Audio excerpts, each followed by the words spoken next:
So, population control servers. They are fun. They have their reasons for doing what they do. A population control server, by the way, just means that the server has an automatic or manual disable of specific species on a server which has it active. So what it does is it basically disables species, like for example, the most popular ones being aloe, rex, and trike, if their population of these species goes above what they deem is acceptable, then you can't select them, you can't play them, you can't choose them. Some servers have like an automatic slay anytime you are over the limit. So sometimes it's just not that fun when you finally want to spend time playing a rex, an aloe, a trike. When you want to put the time into something like that but you physically can't because the server doesn't allow you to, it kind of pushes people away from that server, which is a shame. But population control does have its benefits because it does encourage variety, which is really nice to have on a server because it's a little bit tiring to see the same 3 things running around all the time. But anyway, let's talk about Legacy for a moment. So, Legacy had a pretty small survival roster. However, the community and server admins, server owners, whatever, found a very nice solution to that problem. So, in Legacy, there are sandbox dinosaurs, and some of them actually have nesting features that are almost feature complete. So, what servers did is that they would inject these dinosaurs into their survival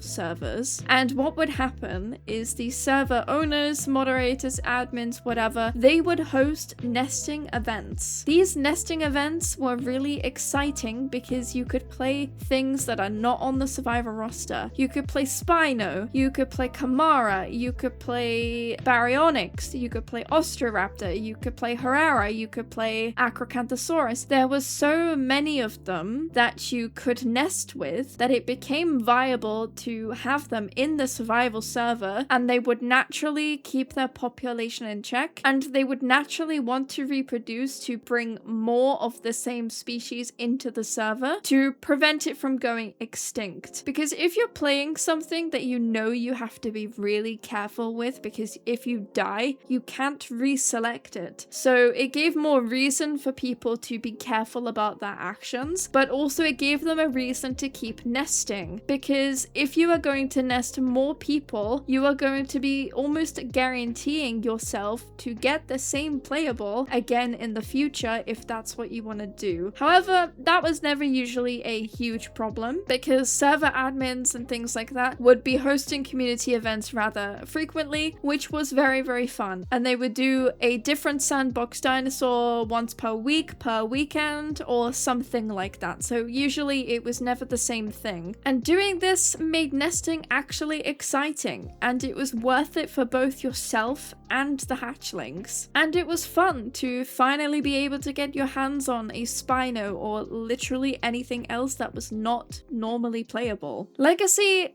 did it right, albeit unintentionally. The servers and the players adapted to the sandbox dinosaur ecosystem. There were always eggs available for something somewhere. People would nest all the time. However, the IO right now has a way more intuitive and engaging nesting system, but why does no one ever use the feature? Nesting for Evrima simply just doesn't give enough benefits, especially to the parents. The hatchlings have a lot of benefits from having a prime requirement right off the bat, having a potential perfect diet from their parents, and being able to be raised by their parents, which offers you some protection in the early game where you are most vulnerable. And on top of that, you also inherit mutations. But for a parent, you basically gain nothing other than the enjoyment of doing the act of nesting. The only real thing the game rewards you for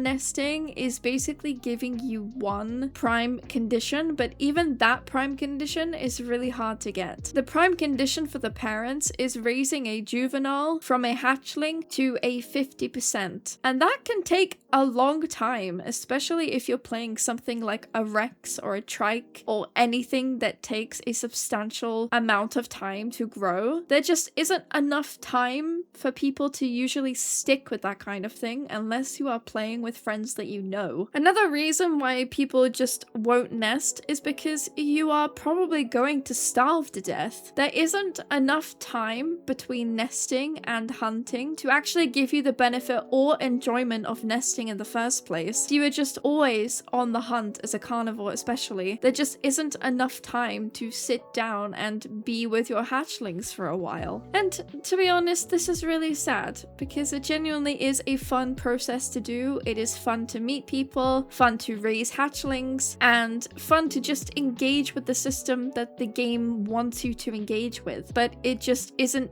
making it easy for you. So we've established the problem and talked about population control done well in the past, but what would the actual solution be? Well, there are actually two solutions, but the first one isn't anything that anyone can do because it's tied to the development of the game. This first solution is to just simply increase the roster with a bigger variety, which should hopefully mean that the player base kind of spreads themselves out a little bit more across other large carnivores or herbivores. So the second solution to these population control servers is to mimic the sandbox nature of the most populated playables. This allows players to keep their own population in check while simultaneously promoting the use of the nesting features. If you are nesting others, you are potentially keeping the playable bloodline alive, in case you die later, so there's always a chance that you can be nested back in. Of course, there can always be other events that could unlock the playables and other means outside of nesting. So although it is technically a good idea to have population control servers, I feel like you shouldn't be limiting your community from only playing things that aren't Allo, Rex, or Trike. Sometimes it's fun to play other things, but also it's fun to let your community have the freedom to be able to play what they want to in some way. And to be honest, I'm disappointed in how many of these servers are actually kind of pay to win. But anyway, feel free to share your thoughts about this possible solution and whether or not you actually like the population control servers. Anyway, this is just my 2 cents, so see you next time!